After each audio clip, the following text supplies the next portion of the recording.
Radhe friends, जय Shri Krishna. Veena Deepak Soni YouTube channel में आप सभी का स्वागत है। फ्रेंड्स, आप सभी को वट सावित्री अमावस्या की बहुत बहुत शुभकामनाएं।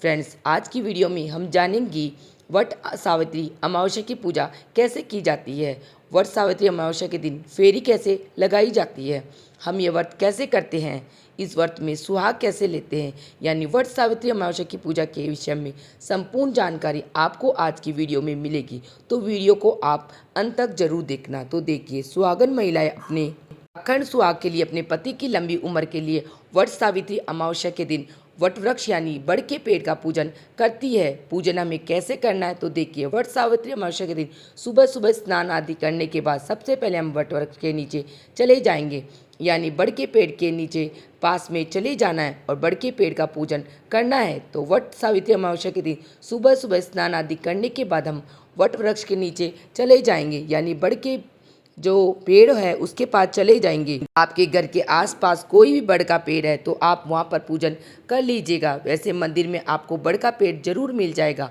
और अगर आपको बड़ का पेड़ ना मिले तो बड़ की टहनी भी आप घर पर मंगवा सकते हैं। तो देखिए, यहाँ पर हमने वट वृक्ष के नीचे आ गए। सबसे पहले यहाँ पर आप पूजा करेंगे, वहाँ पर आप थोड़ी सी साफ़ सफाई कर ले। तो जो भी वहाँ पर पत्ते वगैरह हो, जो चीज़ें हो, उनको हम हटा ले देंगे। पूजा की जगह को थोड़ा सा साफ कर लेंगे। माना जाता है कि यह पूजा सबसे पहले माता सावित्री ने अपने पति के प्राण के वापस पाने के लिए की थी। और माता सावित्री ने पहली बार जब यह पूजा की तो बड़ के जो पत्ते होते हैं उनसे गहने बनाकर पहने थे। तो हमें भी बड़ के पत्तों के गहने बनाकर पहनने हैं। तो गहने किस प्रकार बनाते हैं इसका वीडियो भी मेरे चैनल पे है, मैं लिंक डिस्क्रिप्शन में दे दूँगी, आप वहाँ से वेब देख सकते हैं कि हमें गहने कैसे बनाने हैं। या आप एक पत्ता अपने बालों में, अपनी चोटी में या जूड़े में लगा लीजिएगा। उसके बाद हम पूजा शुरू करेंगे। तो सबसे पहले हम बड़ के पेड़ में जल सींचेंगे।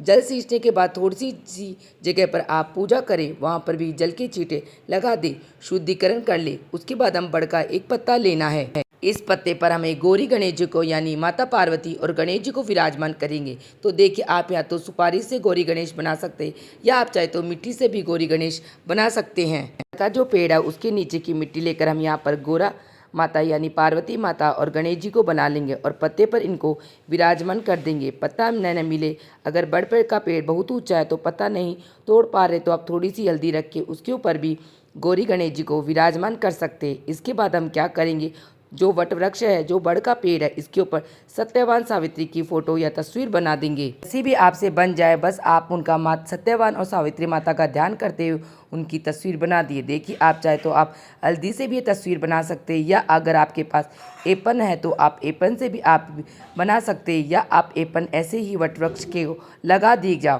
वट वृक्ष के रूप में ही सत्यवान सावित्री माता का पूजन कर लेते हैं। तो यहाँ पर हमने सत्यवान सावित्री माता बना ली है। अब हम लोगों को दीपक जलाना है, तो हम दीपक को प्रज्वलित कर लेंगे। रुई से भी बाती बना सकते हैं, या कच्चे सूत से भी आप बाती बना सकते हैं, जिससे आपको सही लगे उससे बाती बना लेना।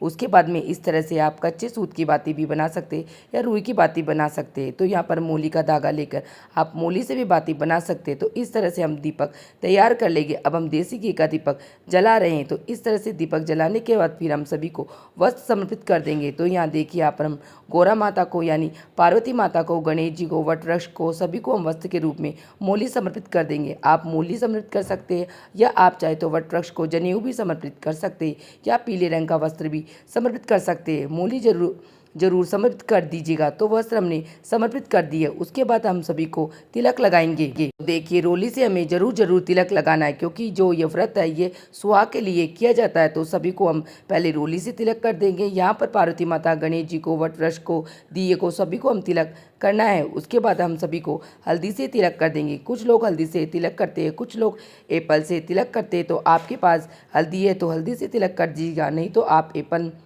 उससे भी तिलक कर सकते हैं। तो यहाँ मेरे पास हल्दी है तो मैंने हल्दी से तिलक कर दिया। अब हम फूल समर्पित कर देंगे। तो जो भी फूल आपको मिल जाए वह फूल आप पूजा में समर्पित कर सकते हैं। इसके बाद हम भोग समर्पित करना है। तो भोग में देखिए, सबसे विशेष है तो वह आटे से बनी हुई कोई भी मिठाई है। तो यहाँ हमने पूड़े समर्पित कर दिए। आप आपके यहाँ पे पूड़े गुलगुले जो भी भोग प्रसाद बनाया जाता है वह आप समर्पित कर सकते हैं।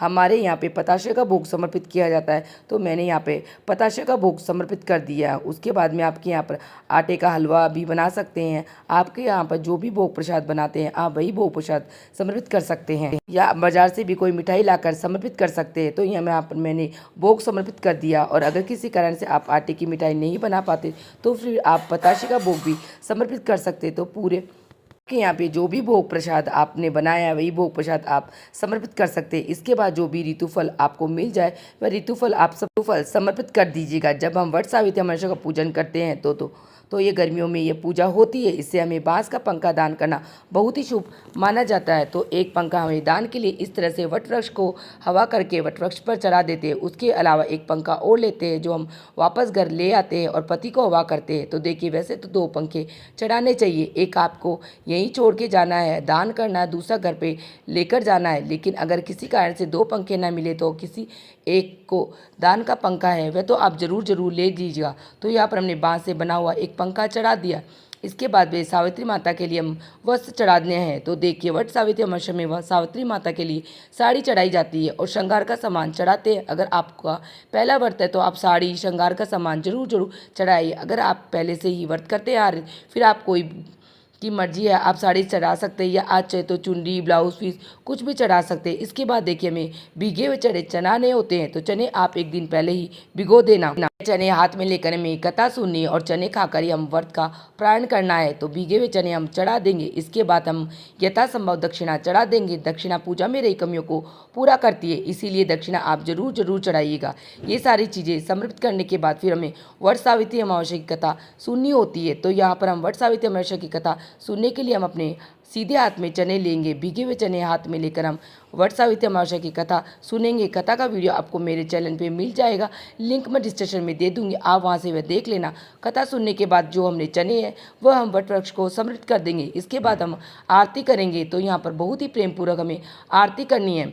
जो दिया हमने जलाया उसी से हम आरती कर लेंगे। पहले गणेश जी की आरती करेंगे, फिर भगवान शिव माता पार्वती की आरती करेंगे। प्रेम पूर्वक आरती करने के बाद हाथ जोड़कर पूजा मेरी कमियों के लिए क्षमा याचना करेंगे और अपने पति की लंबी उम्र के लिए माता पार्वती से प्रार्थना करेंगे। इस तरह से आरती करने के बाद फिर हम परिक्रमा करेंगे। तो देखिए कच्चा सूत लपेटते हुए हमें परिक्रमा करनी है। अगर आपके पास कच्चा सूत नहीं है तो जो आपने कलावा या मोली जो धागा होता है उसको लपेटते हुए भी आप परिक्रमा कर सकते हैं। तो यहाँ पर 5, 7, 9, 11, 21, 51 कितनी भी परिक्रमा आप कर सकते हैं। आप चाहे तो आप 108 परिक्रमा में कर लीजिएगा, क्योंकि 108 का बहुत ज़्यादा महत्व है। लेकिन अगर किसी कारण से आप 108 परिक्रमा नहीं कर पाते तो कम से कम 7 परिक्रमा आप जरूर कर लीजिएगा।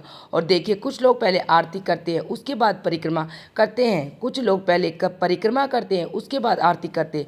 तो आप अपनी सुविधा के अनुसार चाहे तो पहले परिक्रमा कर सकते हैं या आप बाद में आरती कर सकते हैं, या आप हमने पहले आरती कर लिए उसके बाद हम परिक्रमा कर रहे हैं। परिक्रमा करने के बाद हमें वट वृक्ष की सेवा करनी है। तो थोड़ा सा हम यहाँ इस तरह से वट वृक्ष की सेवा करते हैं, या फिर आप वट वृक्ष के गले भी मिल सकते हैं। फिर हम वट वृक्ष को यानी बड़ के पेड़ को प्रणाम करेंगे। इसके बाद देखिए बहुत सी जगह पर सुहाग लिया जाता है। पार्वती माता को सुहाग देने वाली होती है माता। पार्वती माता से सुहाग लेना बहुत ही शुभ माना जाता है। तो सुहाग हम कैसे लेंगे? सुहाग लेने के लिए हम अपना सिंदूर भी ले सकते हैं, या हमारी सिंदूरदानी अलग से आपने सिंदूर की डिब्बी भी ला सकते हैं। तो यहाँ पर हम जिस भी आप पात्र में सिंदूर लाए उसमें से हम ऐसे करेंगे, अपनी उंगली पे अपनी चुनरी लेंगे और अपनी चुनरी में से सिंदूर लेकर हम पार्वती माता को सिंदूर चढ़ाते हैं। तो पार्वती माता मांग हमें भरनी है 5, 7, 11 कितनी बार भी आप माता पार्वती को मांग में सिंदूर चढ़ा सकते हैं। उसके बाद हम क्या करना है, जितनी बार हमने सिंदूर चढ़ाया है उतनी बार सिंदूर हमें माता पार्वती से की मांग से लेकर अपनी माथे पर अपनी मांग में लगाना है। इस तरह से हम सिंदूर बाद में क्या करेंगे, माता की मांग से लगाएंगे, फिर अपने माथे पे लगा लेंगे। 5 बार ये चढ़ाए तो 5 बार ही हमें सुहाग लेना है, और 7 बार चढ़ाया तो 7 बार लेना है। इस तरह से सुहाग लेते हैं। इस तरह से देखिए जिनके यहाँ पर सुहाग लिया जाता है वह सुहाग ले सकते हैं। उसके बाद हम क्या करेंगे, अपने सीधे हाथ में थोड़ा सा जल लेंगे और जितनी भी सामग्री हमने चढ़ाई है सबके ऊपर से हम जल को वार देंगे। इस तरह से वट सावित्री अमावस्या की पूजा पूर्ण हो जाएगी। पूजा के बाद जो साड़ी आपने चढ़ाई है उसके ऊपर जो श्रृंगार का सामान हमने रखा है थोड़ा सा प्रसाद रखिए। फिर आप ये अपनी सासू जी को दान दें। आप ये साड़ी और श्रृंगार का सामान अपनी सासू जी को दे सकते हैं, या आप चाहे तो मंदिर में पंडितान को भी दे सकते हैं, या आप किसी गरीब सुहागन महिला को भी ये साड़ी और श्रृंगार का सामान में दे सकते हैं। दक्षिणा भी आपको इसके ऊपर ही रखनी है। तो इस तरह से आपको ये दान देना है। तो पूजा में तो हम इस तरह से कर लेंगे। व्रत क्या है, कुछ लोगों के यहाँ पर सिर्फ पूजा करने तक का व्रत होता है, पूजा करने तक व्रत करते हैं, उसके बाद व्रत का प्राण कर लेते हैं। और कुछ लोगों के यहाँ पर पूरे दिन का व्रत होता है। लोग पूरे दिन का व्रत करते हैं, वे प्राण करते समय कच्चे जो चने होते हैं, भीगे हुए चने और वट वृक्ष की कपोल, इनको निगल के व्रत का प्राण करते हैं। तो जो लोग पूजा तक का व्रत करते हैं वह पूजा करने के बाद शुद्ध सात्विक खाना खा लेते हैं। तो आपको यहाँ पर जैसी ही भी परंपरा हो उसके हिसाब से आप व्रत कर लीजिएगा। पूजा विधि सबकी एक जैसी रहती है। फ्रेंड्स, वट सावित्री व्रत की संपूर्ण पूजा विधि जो मैंने आपके साथ शेयर की है, अगर आपको सरल विधि से पूजा करना चाहते हैं तो सरल विधि का वीडियो भी मेरे चैनल पर आ चुका है। लिंक मैं डिस्क्रिप्शन में दे दूंगी, आप वहां से भी वह देख लेना। चाहे तो आप संपूर्ण विधि से पूजन करें या चाहे आप सरल पूजन विधि से पूजन करें। वट सावित्री अमावस्या के दिन आप वट वृक्ष का पूजन जरूर कीजिएगा, ताकि आपको अखंड सुहाग की प्राप्ति हो सके। बाकी आपको यह पूजा विधि कैसी लगी कमेंट करके जरूर बताना।